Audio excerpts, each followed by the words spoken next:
সোনার মানিকেরা, নওজোয়ান তরুণেরা, ও সোনার ময়না যুবকেরা, আব্বারা মায়েরা, কোরআনুল কারীমের 4 নম্বর পারা 2 নম্বর পৃষ্ঠার শুরুতে সূরা আলে ইমরানের 102 নম্বর আয়াতে আমার আল্লাহ পৃথিবীর মানুষকে জানিয়ে দিলেন, যারা ঈমানদার, যারা মুসলমান, আমার আল্লাহ তাদেরকে সম্বোধন করে বলছেন, ইয়া আইয়ুহাল্লাযীনা আমানু, হে বিশ্বাসী বান্দা বান্দীরা, ইত্তাকুল্লাহা হাক্কা তুকাতি, তোমরা আমি আল্লাহকে ভয় করার মতো ভয় করো, ওয়ালা তামুতুন্না ইল্লা ওয়া আনতুম মুসলিমুন। বান্দা বান্দি মধ্যে যদি হয় মরণের আগে পরিপূর্ণ মুসলমান হয়ে যাও, পরিপূর্ণ মুসলমান না হয়ে মৃত্যুবরণ করো না। ও ভাইরা বাবাজিরা, পরিপূর্ণ মুসলমান হতে গেলে আল্লাহর আদেশ নিষেধগুলো, আমার রাসূলুল্লাহর আদেশ নিষেধগুলো আমালে জিন্দেগিতে বাস্তবায়ন করা দরকার আছে না নেই? কোনটা হারাম, কোনটা হালাল, কোনটা নেকি, কোনটা গুনাহ, কোনটা করণীয়, কোনটা বর্জনীয়, কোন কাজে আল্লাহ সন্তুষ্ট হয়, কোন কাজে আল্লাহ অসন্তুষ্ট হয়, কোন কাজ করলে জান্নাতে যাওয়া যাবে আর কোন কাজ করলে জাহান্নামে যেতে হবে, এটা আমরা জানি কি জানি না, কিন্তু মানতে পারছি না কেন? মনে করুন বছরে একবার জলসা দেব, বক্তাদেরকে দাওয়াত করব, হুজুরদের বলবো আপনারা কুচে দেন। আর যে পরিমাণে জলসা হচ্ছে, আর যে পরিমাণে মানুষ জলসা সংখ্যায় বাড়িয়ে দিয়েছে, শুধু জলসা দিয়ে যদি ভালো হতো, জলসার পরিমাণ সংখ্যায় যতটা বেড়েছে না, মানুষ তো অধিক পরিমাণে ভালো হয়ে যাবার কথা ছিল কি ছিল না? কিন্তু ভালো কেন হয় না, এই পর্যালোচনা দরকার। আপনি একটা সন্তানকে, আপনার ছেলের 20 বছর বয়স, ছেলেকে বললেন 2 কিলো আলু আনবে, একটা যে কোনো সবজি আনবে, 200 টাকা দিলেন, ওই ছেলেটা যদি না আনে তাহলে একে ভাবতে হবে কেন আনে, নিশ্চয়ই কোনো কারণ আছে। আমরা যা কিছু জানি করা দরকার, কিন্তু কেন করিনি আর করব কিভাবে? একটা হলো সমস্যার, একটা হলো সমাধান। এটা আমাদের জীবনের সমস্যা, আমরা আল্লাহর হুকুমগুলো জানার পরে আমল করছি না, এর কেন হয় না আর হবে কিভাবে, এই সমাধানটা খুঁজতে হবে। এই সমাধানের জন্যই কোরআনের মজলিস। কথা ঠিক না বেঠিক? মানুষ আল্লাহ বিবেক দিয়েছে, এই বিবেক দিয়ে মানুষ ভাবলে তার জীবনের ন্যায় অন্যায় মানুষ এটা উপলব্ধি করতে পারে, পারে কি পারে না, কিন্তু সংশোধনের জন্যই তো মজলিস। ও ভাইজানেরা, সোনার মানিক যুবকেরা, আব্বারা মায়েরা, দুনিয়ার জমিনে একটা মানুষ আল্লাহর আদেশ নিষেধ, আমার নবীর আদেশ নিষেধ জানার পরে মানে না, এর কারণটা জানতে হবে। আজকে মানুষ কেন পরিবর্তন হয় না? একটা মানুষ ততক্ষণ পর্যন্ত ওর দ্বারা পরিবর্তন সহজ হবে না যতক্ষণ না সে নিজের থেকে পরিবর্তন হতে না চাইবে।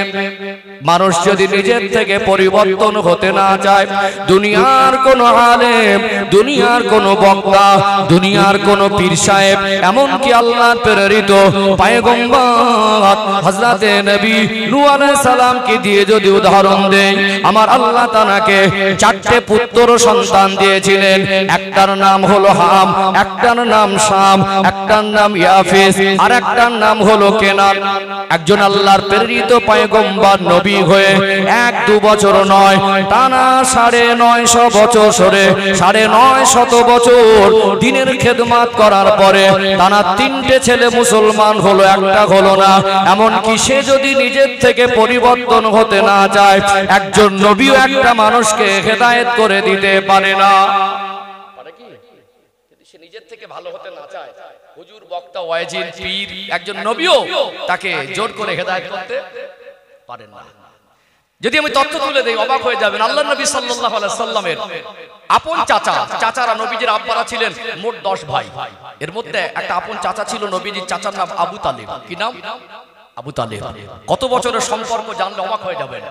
আল্লাহর নবী মায়ের গর্ভে থাকা অবস্থায় কালীন আব্বাজান চলে গেলেন, 6 বছর বয়সে আম্মাজান চলে গেলেন, 8 বছর বয়সে দাদু আব্দুল মুত্তালিব চলে গেলেন। এই 8 বছর বয়স থেকে চাচার তত্ত্বাবধানে মানুষ হলেন। যেদিন নবীজির চাচা আব্দুল মুত্তালিব মৃত্যুবরণ করছে, সেই সময় আল্লাহর নবীর বয়স ছিল 50 বছরের মতো। 8 বছর বাদ দিলে 50 থেকে কত বছর? টানা 42 বছরের সম্পর্ক, নিজে রোজগার করে ইনকাম করে সন্তানের মতো করে আল্লাহর নবীকে খাইয়ে পরিয়ে লালন পালন করেছেন। আল্লাহর নবী চাচাজানের গলাটা জড়িয়ে ধরে কোলের মধ্যেই ঘুমাতেন।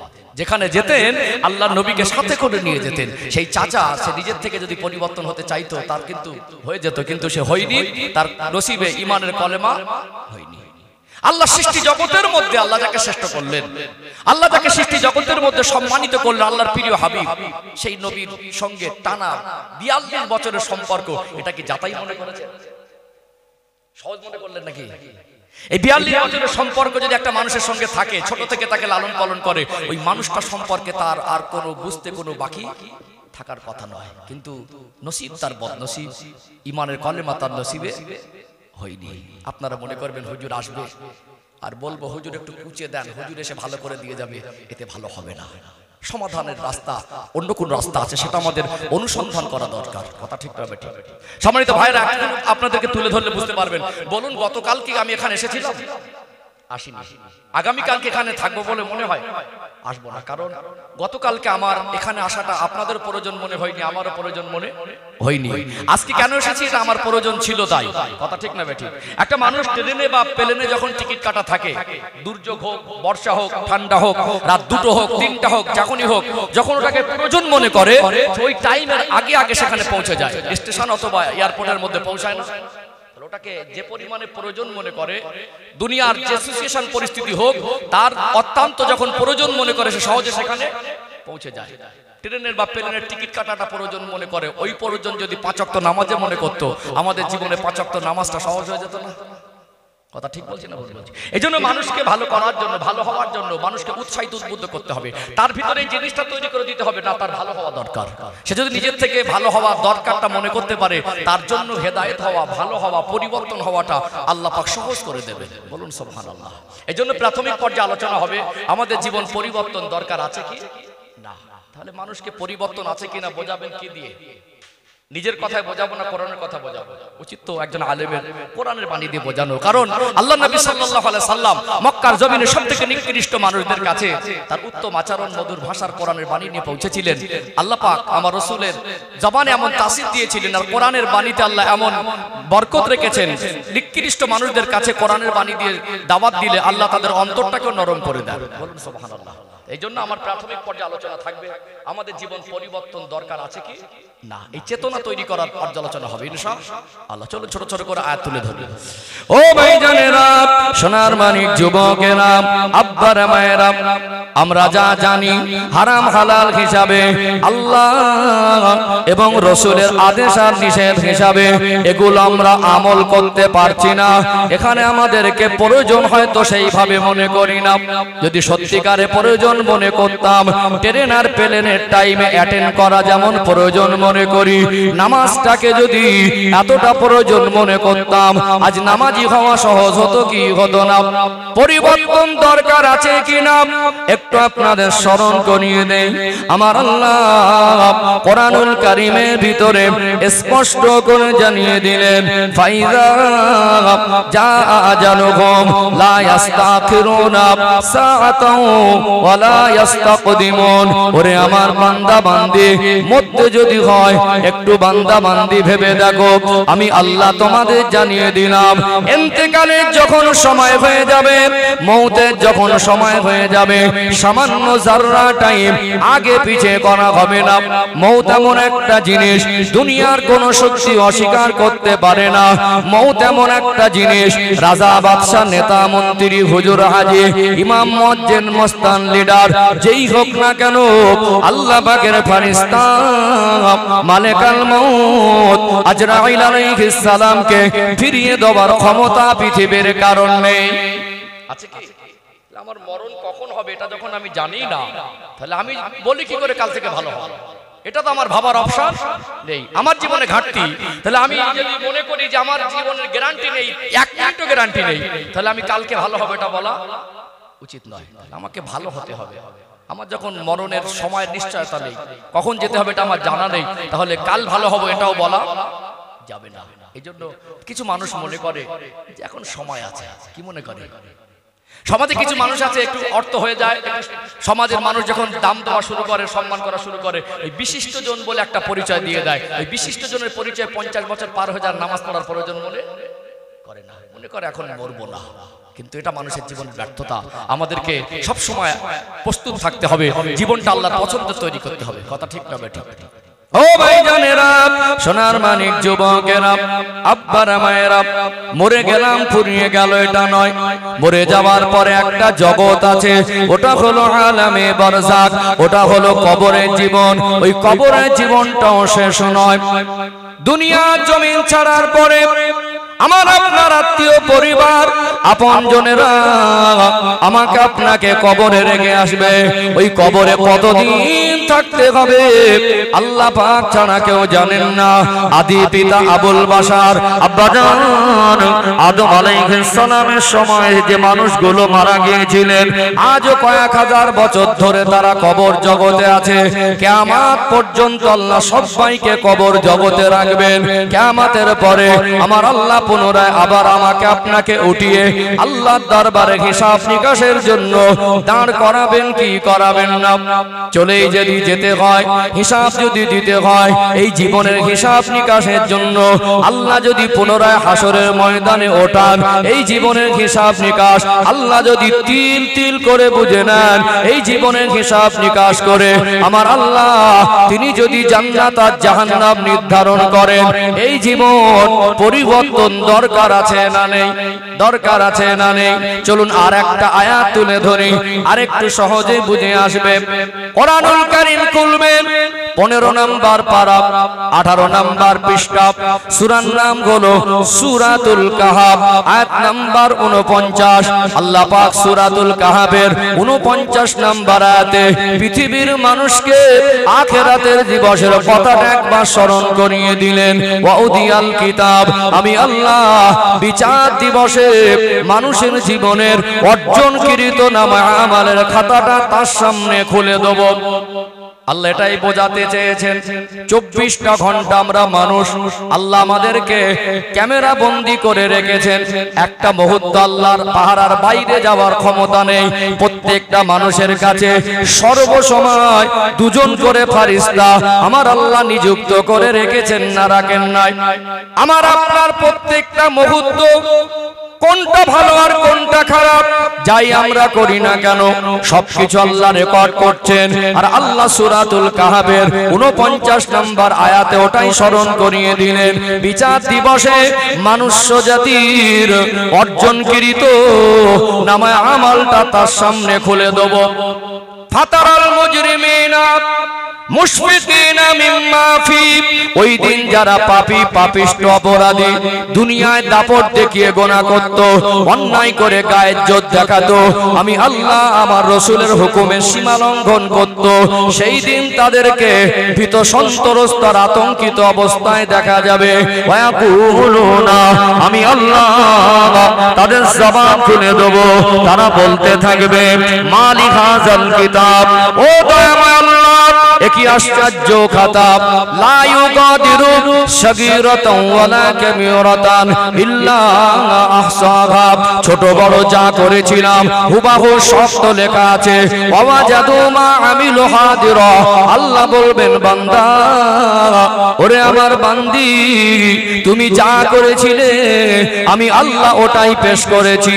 ওয়ালা ইয়াজলিমু রাব্বুকা আহাদা, তোমার রব কারোর উপরে জুলুম করেন না। ও ভাইরা বাবাজিরা, আমার আপনার নেকি আর গোনা সেদিন যদি আল্লাহ পেশ করে দেয়, সেই জীবনে আখিরাতের দিনে নাজাত পাওয়ার জন্য আল্লাহর সামনে থেকে নাজাত পেয়ে জান্নাতের হকদার হওয়ার জন্য এই জীবন পরিবর্তন দরকার আছে না নেই? আছে না নেই? আজকে আল্লাহর কথাগুলো একটু যদি গভীরভাবে ভাবা যায়, মানুষের জীবনের অন্তর নরম হওয়াটা স্বাভাবিক। কারণ আজকে দেখুন মানুষ যে গোনা করে অন্যায় করে আজকে গায়ের জোর দেখাচ্ছে।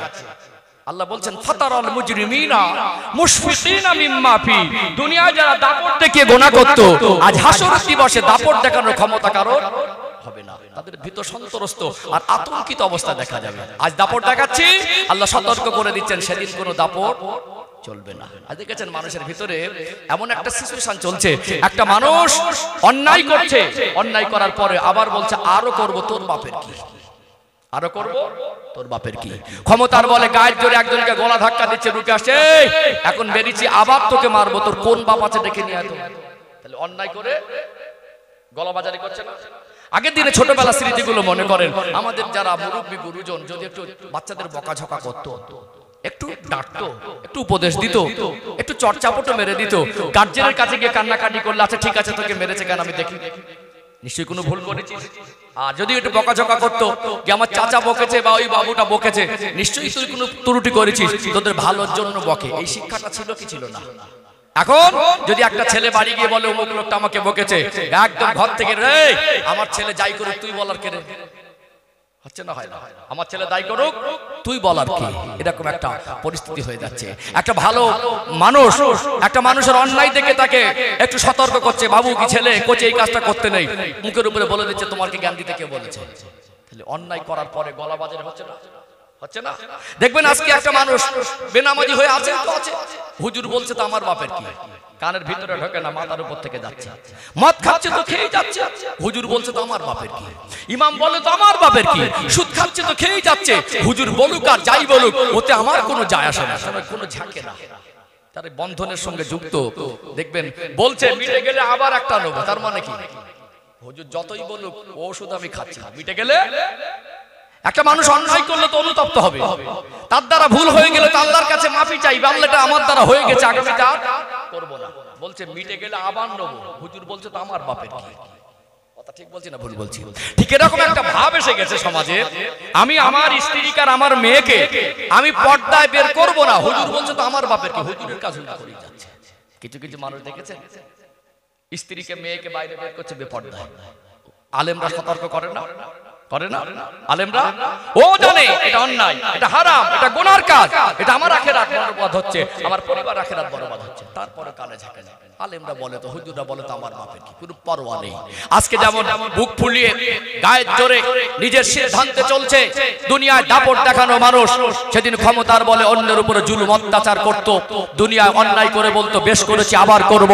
আল্লাহ বলছেন ফাতারাল মুজরিমিনা মুশফিকিনা মিম্মা ফি, হাসরের ময়দান এমন কঠিন হবে সেদিন দুনিয়ার কোন মানুষ আল্লাহর সামনে ক্ষমতা দাপট দেখানোর মতো কোনো সুযোগ পাবে না, বরং যারাই দাপট দেখাতো এদেরকে দেখা যাবে ভীত সন্ত্রস্ত আতঙ্কিত।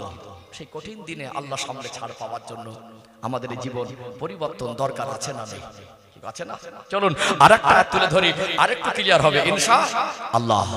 ও ভাইজানেরা, সোনার মানিক যুবকেরা, আব্বারা মায়েরা, আমি প্রথম পর্যায়ে আলোচনা করছিলাম মানুষের জীবন পরিবর্তন দরকার আছে না নেই। একটা মানুষ সে যতক্ষণ না নিজের পরিবর্তনটা প্রয়োজন মনে করতে না পারবে, তার ভিতরে পরিবর্তনের চেতনা তৈরি না হবে, সে নিজের থেকে পরিবর্তন হতে না চাইবে, অন্য কেউ তাকে পরিবর্তন করে দিতে পারবে না। এই জন্য পরিবর্তন দরকার আছে কিনা আমি কোরআন এবং হাদিস থেকে আপনাদের ব্যাখ্যা তুলে ধরছি। দুনিয়া এক শ্রেণীর মানুষ আছে ধোকাবাজি করে, চিটিংবাজি করে, দুনিয়া এক শ্রেণীর মানুষ আছে পাল্টিবাজি খায়। আপনারা অনেকে শুনেছেন, ছোট থেকেই কথাটা আমি অনেকের মুখে শুনেছি, গিরগিট এবং একটা প্রাণী আছে, ওই প্রাণী নাকি রং পরিবর্তন করে। ওটা আমি চোখে দেখিনি, 2023 সালে আর 24 সালে দেখবেন আপনার চতুর্পাশে ঘুরে ফেরা চলাফেরা করা মানুষগুলো, মানুষ যে রং পরিবর্তন করছে এটা আজকে চোখে দেখা যাচ্ছে কি যায় না। সকালে একরকম, বিকালে একরকম, দুদিন পরে এক কথা, দুদিন আগে আর এক কথা, সামনে আপনাকে ভালো বলবে, সামনে আপনার প্রশংসা করবে, সামনে তার কথা দ্বারা সে বোঝাতে চাইবে আপনাকে খুব ভালোবাসে, আপনার খুব ভালো বন্ধু, আবার পিছন থেকে আপনার বদনাম করে, পিছন থেকে আপনার ক্ষতি করে। এই রকম রং পরিবর্তন করা মানুষ আছে না নেই? দুনিয়ার মানুষ বলছে আপডেট হয়েছি, বিশ্বাস করুন যেখানে আপডেট হওয়া দরকার ছিল আমরা জীবনটাকে সেই আপডেট করতে পারি নাই, ঈমান আমলের আপডেট করতে পারি নাই। আজকে দুনিয়ার মানুষের জন্য বড় দুর্ভাগ্য, 500 টাকায় মিথ্যা সাক্ষী কিনতে পাওয়া যায়। মানুষ 500 টাকায় বিক্রি হয়ে যায়। আফসোস এটা আমাদের জন্য। দুনিয়ার মানুষ আজকে পাল্টিবাজি খায়, চিটিংবাজি করে, সামনে একরকম পিছনে একরকম। আজকে এক্ষুনি বলেছে এটা বলেছিলাম, আমার বলে কখন বলেছি, ও তো আমি বলিনি, হচ্ছে না হয় না। অন্যায় করে আজকে মানুষ পার পেয়ে যাচ্ছে না, যায় না। দেখবেন জেলখানায় বড় বড় আসামিগুলো ঘুরে বেড়াচ্ছে, আর নিরপরাধগুলো জেলখানার মধ্যে বন্দী আছে, আছে না? গ্রাম এলাকার বিচার বলেন, কাউকে আঘাত করা, কাউকে আক্রমণ করা, কাউকে ছোট করা, এটা একজন আলেমের কাজ না। এখানে বসে আমি কাউকে কোনো ব্যক্তি আক্রমণ করতে বসিনি, এটা শরিয়াত বোঝানোর জন্য বলছি। সম্মানিত ভাইরা, দেখবেন অনেক সময় গ্রাম এলাকার বিচারগুলো একটা নিরীহ মানুষ, তার পয়সা নাই বলে সে মানুষটা ন্যায় বিচার পায় না। অনেক সময় টাকা খাইয়েও বিচারটাকে 19-20 করা যায়, যায় কি যায় না? যাচ্ছে না? আমার আল্লাহ দয়াময় দুনিয়ার মানুষকে আগাম সতর্ক করে দিলেন, হাসরের ময়দানে যেদিন আমার আল্লাহ বান্দা বান্দির নামে আমাল পেশ করে দেবে, দুনিয়া এক শ্রেণীর মানুষ চিটিংবাজি করে, ধোঁকাবাজি করে, মিথ্যা বলে দুনিয়ার আদালত থেকে, দুনিয়ার বিচারের জায়গা থেকে ছাড় পেয়ে গিয়েছিল, দুনিয়া চিটিংবাজির অভ্যাসটা থেকে যাবে। সেদিন আল্লাহর সামনে বলবে, আল্লাহ এই কাজগুলো আমি করিনি। কি বলবে? এই কাজগুলো আমি করিনি। মানুষ কত খতরনাক বুঝতে পারছেন? দুনিয়া চিটিংবাজি করে অভ্যস্ত, দুনিয়ার পাল্টি খেয়ে অভ্যস্ত, সেদিন বিচারের দিন একবার ডিগবাজি খাবে, আল্লাহ এই কাজ তো আমি করিনি। আমার আল্লাহ জানিয়ে দিলেন, ওরে আমার বান্দা, ওরে আমার বান্দি, এটা দুনিয়া নয়, এটা হলো হাসরের ময়দান, দুনিয়ার আদালত, দুনিয়ার বিচার ব্যবস্থা। এটা মানুষের জীবনের শেষ বিচার নয়। একটা মানুষ যদি দুনিয়ার আদালতে, দুনিয়ার মানুষের দরবারে বিচারে ন্যায় বিচার না পায়, ওই বিচারটা শেষ হয়ে যায় না, ওটা আমি আল্লাহর দরবারে পুনরাবৃত্তি হবে, ওই বিচারটা পুনরায় আবার একবার হবে। আমি আল্লাহর আদালত হলো মনুষ্য জাতির শেষ বিচারের আদালত। আজকে পাল্টি খাচ্ছ, আল্লাহ সাবধান করে দিলেন, পাল্টি খেয়েও ছাড় পাওয়া যাবে না। কোরআন শরীফে সূরা ইয়াসিন বলে একটি সূরা আছে না নেই? সবাই বলেন আছে না নেই?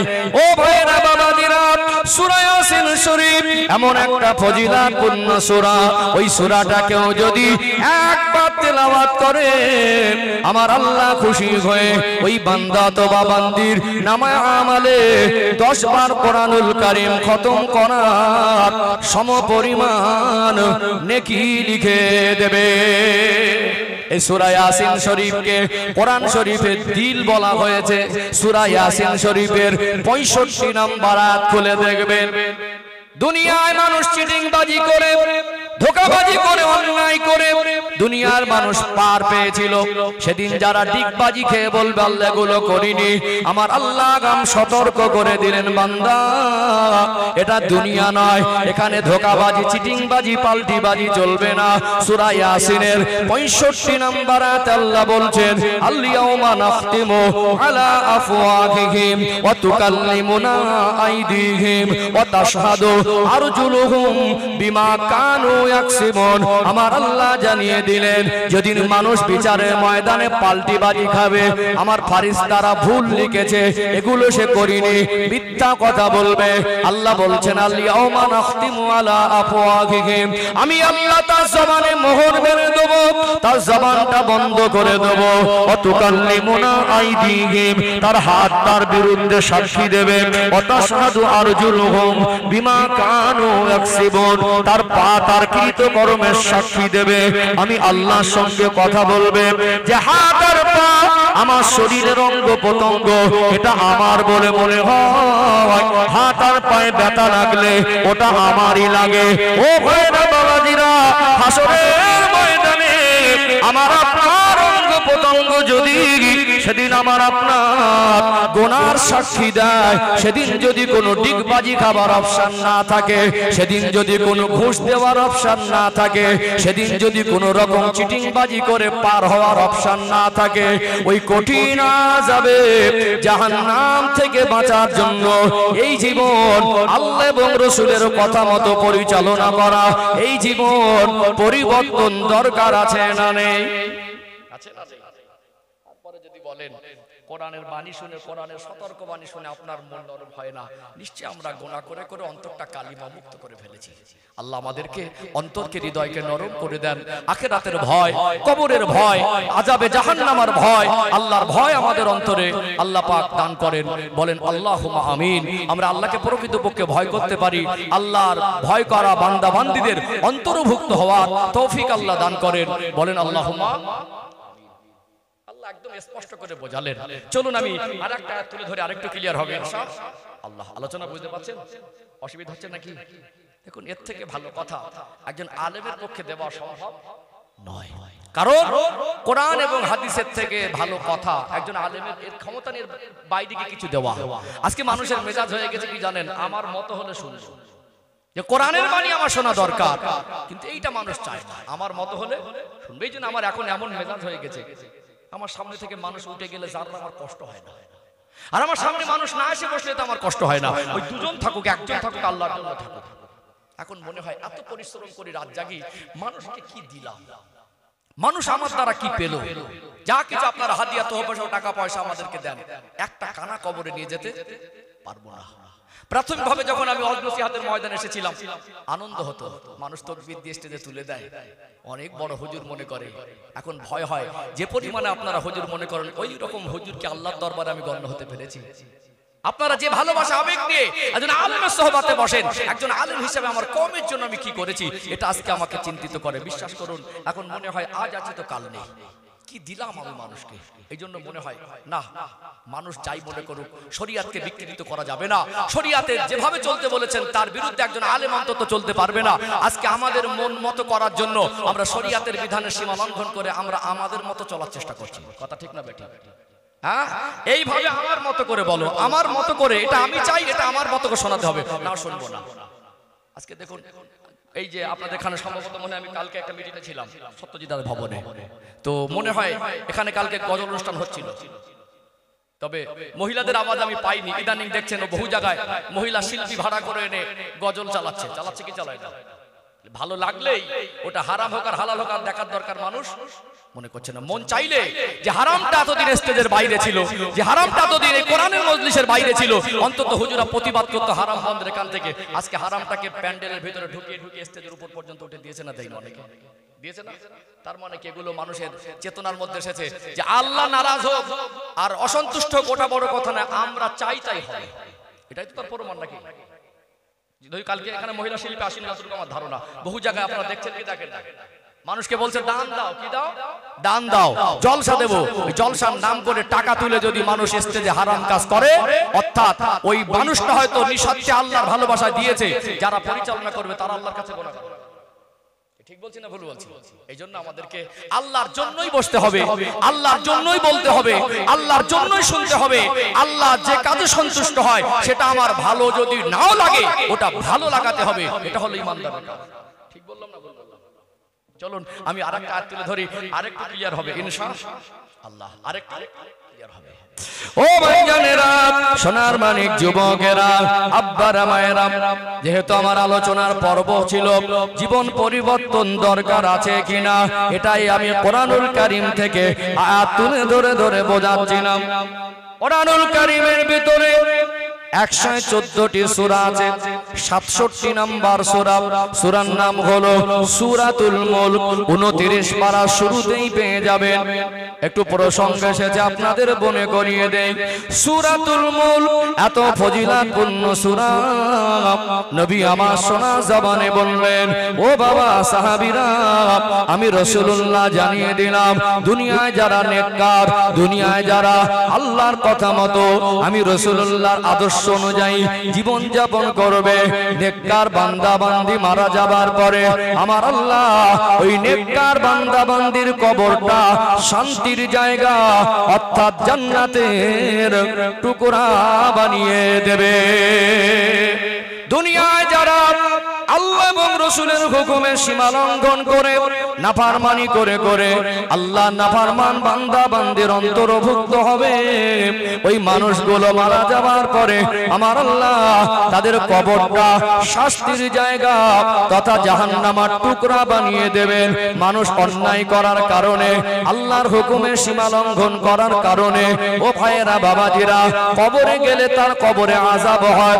কবরে আযাব সত্য, এটা আমরা বিশ্বাস করি কি করি না? নবী আমার শোনা জবানে বললেন, কবরে আযাব বড় কঠিন আযাব।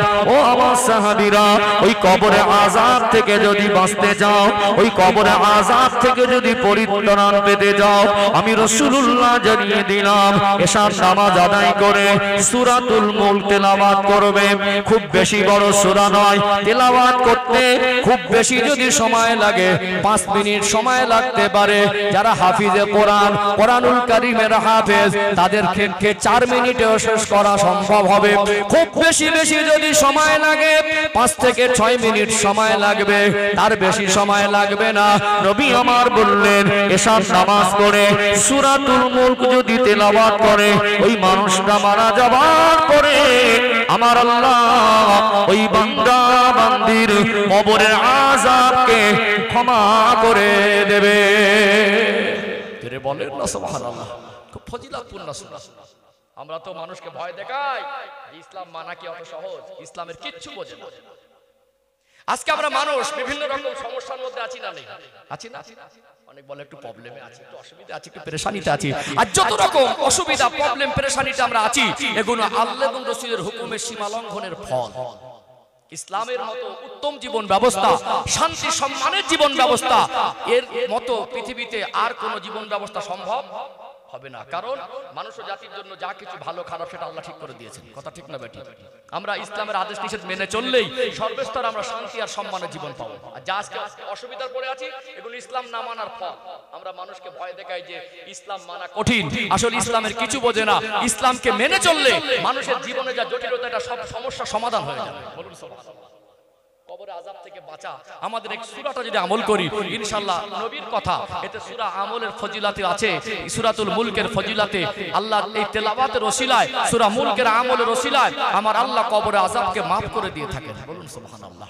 এটা কি ইসলামে মানুষের জন্য কঠিন নয়? মানুষকে উদ্বুদ্ধ করতে হবে, উৎসাহিত করতে হবে। ভুল বুঝিয়ে ভয় দেখালে হবে না। অনেক গার্জিয়ান আছে, বাচ্চাদের বলে তুই পারবি না, তোর দ্বারা হবে না। কেন বলছেন পারবি না?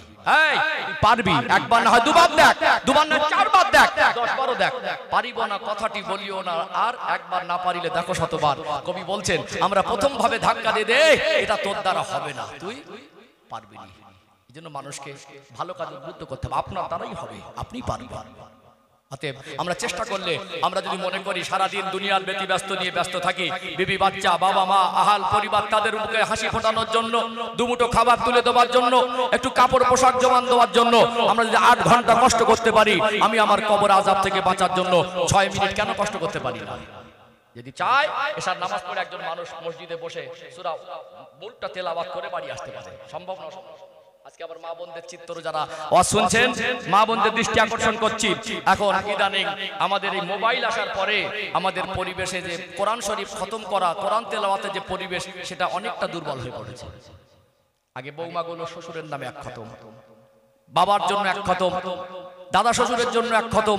কোরআন তেলাওয়াতের পরিবেশ ছিল মাটির ঘরে, খড়ের চালে লম্প জ্বালিয়ে সারাদিন সংসার বড়, হাজারো ব্যতিব্যস্ততার মধ্যে, কষ্টের মধ্যে থেকেও তারা 24 ঘন্টায় একটা করে সময় কোরআন তেলাওয়াত করতে বসতো।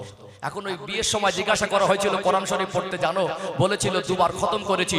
5 বছর বিয়ে হলো, এখন একবারও কোরআন খতম হয়নি। এখন সব সিরিয়াল খতম হয়, নাটক খতম হয়, গান খতম হয়, বাপ বেটা মিলে করে, শাশুড়ি বৌমা মিলে করে। ঘরের ভিতরে কোরআন তেলাওয়াত নেই, বরকত আর শান্তি নেই। আগে মাটির ঘরে জন খেটে, মাটি কুপিয়ে চাষের কাজ করে, দুনিয়ায় কত কষ্টের কাজ করে বাড়ি ফিরেছে।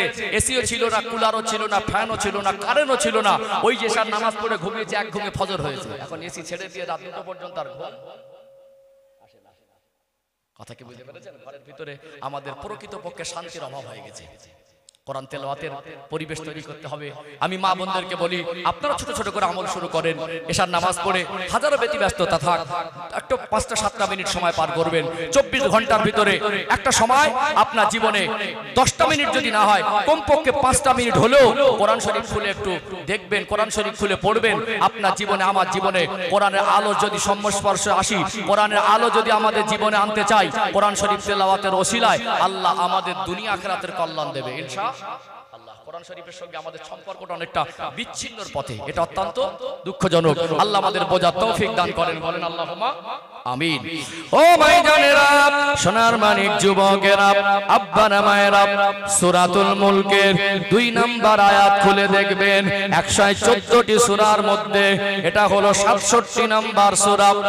2 নম্বর আয়াতে আল্লাহ দয়াময় স্পষ্ট করে জানিয়ে দিলেন, আল্লাযী খালাকাল মাউতা ওয়াল হায়াতা লিয়াবলুয়াকুম আইয়ুকুম আহসানু আমালা। আমি আল্লাহ মানুষকে সৃষ্টি করেছি হায়াত আর মওত দিয়ে। আমাদের দুনিয়ায় হায়াত আর মওতের মাঝে আমার আল্লাহ একটা সময় দিয়েছেন, যেটা আমার আপনার হায়াতে জীবন। লিয়াবলুয়াকুম আইয়ুকুম আহসানু আমালা। আল্লাহ বলছেন, আমি আল্লাহ দেখতে চাই তোমরা কতটুকু ভালো কাজ করে আসতে পারো। ও ভাইরা বাবাজিরা, এই দুনিয়ার জমিনে আমরা একা একা আসি নাই। যেমন আল্লাহ আমাদের পাঠিয়েছেন, তেমনি আল্লাহ আমাদের পরীক্ষার জন্য পাঠিয়েছেন। আমরা সবাই দুনিয়ার পরীক্ষার্থী। 2 दिन का मेहमान खाना, रब जब बुलाएगा सब कुछ छोड़ के जाना पड़ेगा। আজকে মেহমান খানা আছি, আল্লাহ ডাক দিলে ওই গাড়ি বাড়ি বিল্ডিং বানাখানা চাকরি সম্পদ দুনিয়ার রাজত্ব সব পড়ে থাকবে।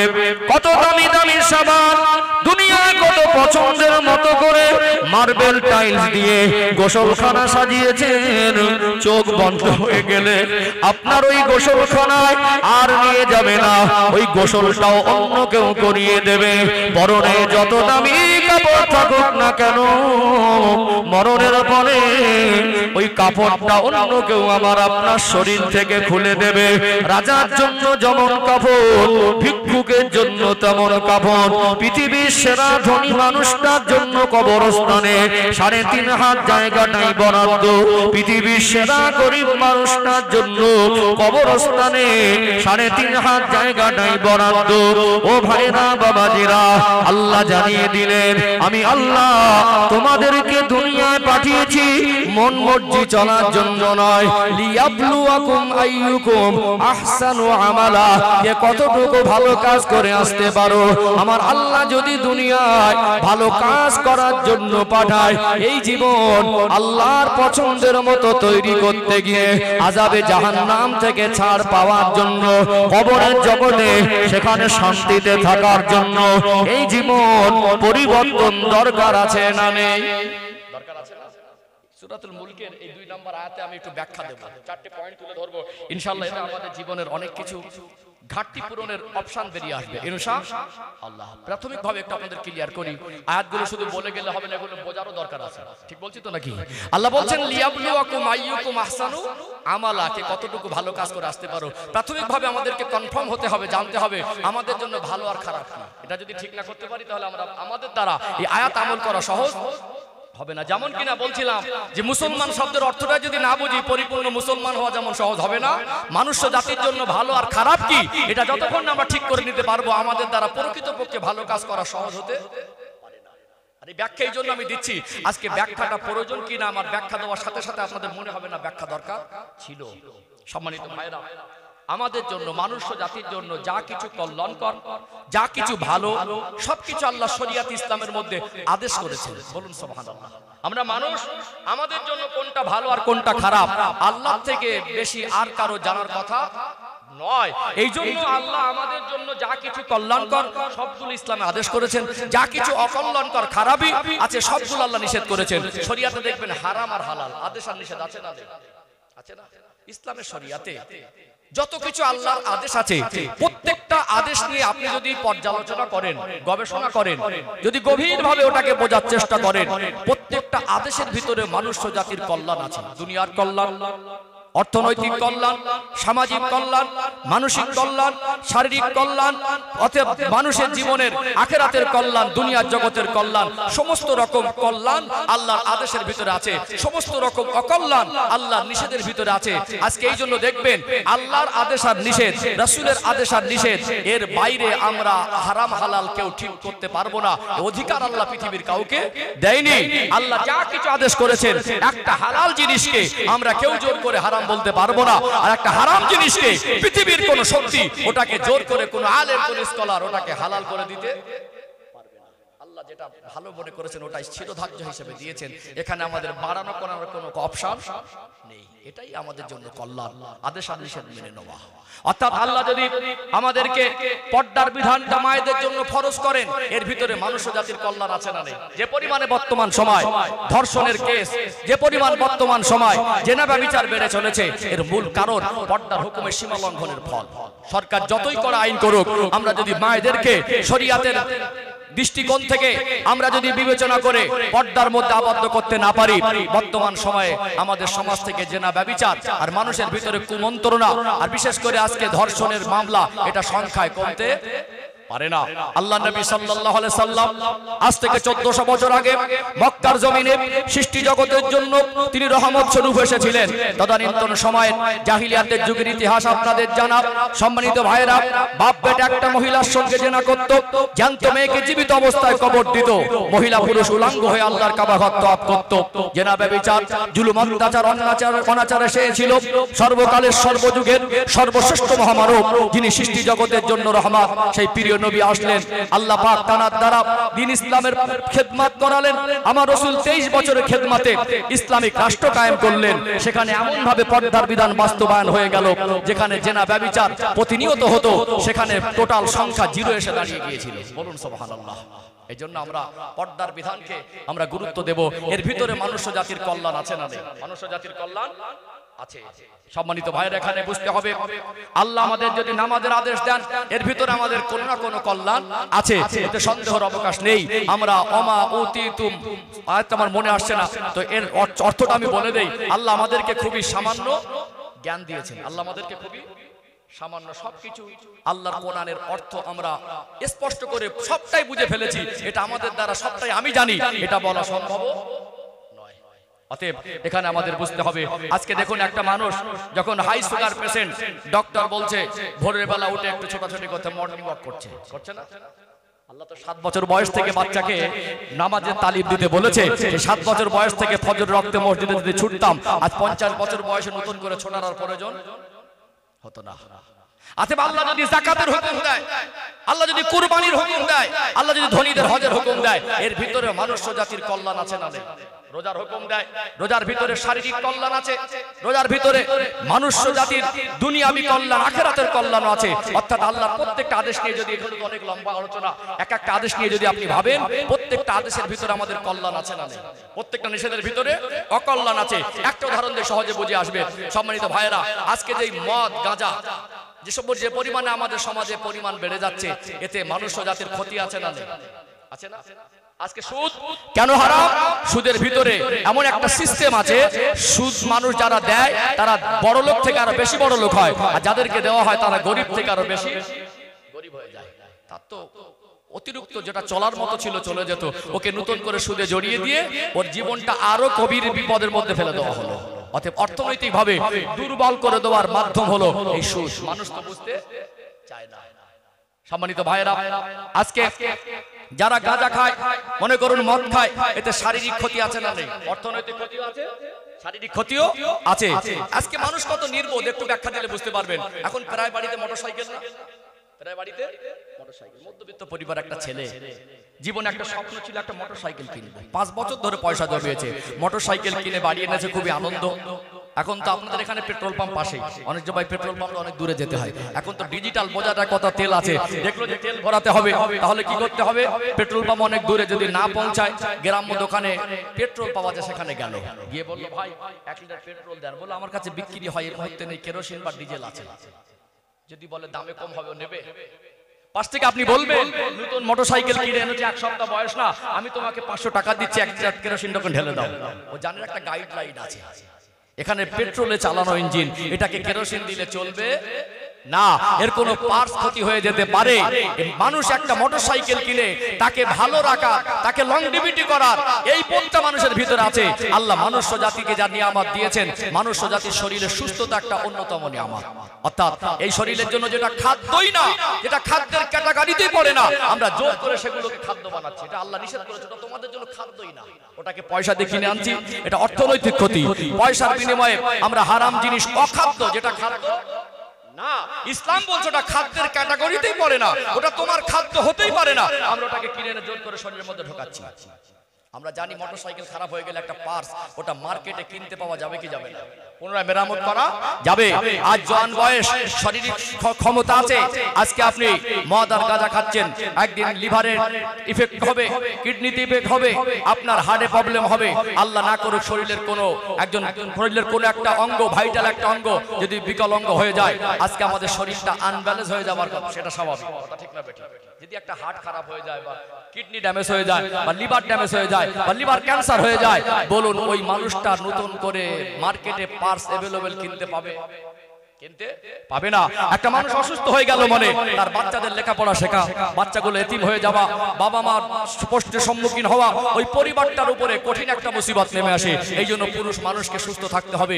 আল্লাহ পুরুষদেরকে সংসারের জন্য নিয়ামত করেছেন, বলুন সুবহানাল্লাহ। আমরা নির্বোধ মানুষ আল্লাহর হুকুমের সীমা লঙ্ঘন করে জোর করে, যেটা আমাদের জন্য খাদ্যই না, এটা আমরা অর্থর ক্ষতি করছি, সমাজের ক্ষতি করছি, শারীরিক ক্ষতি করছি, মানসিক ক্ষতি করছি, এই সমস্ত রকম অকল্যাণকর জিনিস যেটা আল্লাহ নিষেধ করেছেন, জোর করে দেওয়ার পরে আমরা আমাদের বিপদ নিজেরা ডেকে আনছি না, আনছি না।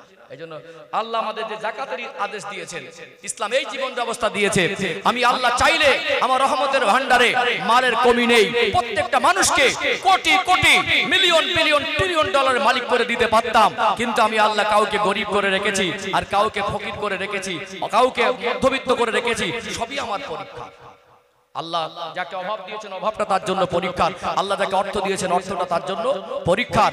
ইসলাম এই জীবন ব্যবস্থা দিয়েছে, তুমি অধিক পরিমাণ অর্থ পেয়েছো, এটা আমি আল্লাহর দান, আমি আল্লাহ তোমাকে দয়া করে তোমার অর্থ দিয়েছি পরীক্ষার জন্য। কিসের জন্য? ফাম্মাল ইনসানু ইযা মাবতালাহু রাব্বুহু ফাআকরামাহু ওয়া নাআমা। অতএব সম্মানিত ভাইরা, সূরাতুল ফজর 30 পারা আছে, আল্লাহ পাক যখন বলছেন যে ফায়াকুলু রাব্বি আকরামান ফাআম্মাল ইনসানু ইযা মাবতালাহু রাব্বুহু ফাআকরামাহু ওয়া নাআমা ফায়াকুলু রাব্বি আকরামান। আল্লাহ যখন মানুষকে পরীক্ষা করার জন্য তাকে অধিক মাল সম্পদ দেয়, সে বলে আল্লাহ আমার প্রতি দয়া করেছে। যে আল্লাহ পরীক্ষা করার জন্য দিয়েছে ওটা স্বীকার করতে চায় না, ওটা বলতে চায় না যে আল্লাহ আমাকে অনেক কিছু দিয়েছে, কিন্তু ওটা যে পরীক্ষা সেটার আমলে জিন্দেগিতে বাস্তবায়ন। অতএব যেখানে আল্লাহ অভাব দেয়, কিছু মানুষ বলে আল্লাহ আমাকে হেয় করেছে, এটাও আল্লাহর পরীক্ষা, এটা মানুষ বুঝতে চায় না। অতএব মনে রাখতে হবে, আমি অর্থশালী বলে, আমি ধনী বলে, আমি আমার বিবি বাচ্চা পরিবার নিয়ে সুখে শান্তিতে থাকবো, আমার বাড়ির পাশে একটা এতিম বাচ্চা থাকবে, একটা বেওয়া মা থাকবে, একটা অসুস্থ গরিব বিছানায় পড়ে থাকবে, তার খোঁজ খবর নেব না। ইসলামের জীবন ব্যবস্থা আমাদের দেয় নাই। অর্থাৎ যাকাতের যদি হুকুম হয়, যাকাতের ভিতরেই মানুষ্য জাতির কল্যাণ আছে। এর দ্বারা একজন ধনী মানুষ গরিব মানুষের সঙ্গে সম্পর্ক গভীর হয়, আত্মীয়তার বন্ধন টিকে থাকে। কেন? যাকাতের হকদার তার নিকটস্থ আত্মীয় যারা, তাদের বেশি হক, কথা ঠিক না বেঠিক? আত্মীয়তার মধ্যে বন্ধন তৈরি হয়, একটা গরিবের মুখে হাসি ফোটে, একটা এতিমের সহায় হওয়া যায়, একটা অসহায় মানুষের পাশে দাঁড়িয়ে আল্লাহকে সন্তুষ্ট করা যায়। এই জন্য আমি তো এগুলো খুব দীর্ঘ আলোচনা। একটা মানুষ আল্লাহ তার উপরে যা আদেশ আর নিষেধ করেছেন, আমরা মানুষ্য জাতি আল্লাহ এবং রাসূলের আদেশে নিষেধের ভিতরে আমাদের ভালো আর মন্দ আছে, কথা ঠিক না বেঠিক? যা কিছু কল্যাণকর সবগুলো, যা কিছু ভালো এগুলো আল্লাহ হুকুম করেছেন, যা কিছু খারাপ এগুলো আল্লাহ নিষেধ করেছেন। এটা আমাদের জন্য ভালো। আল্লাহ এবং রাসূল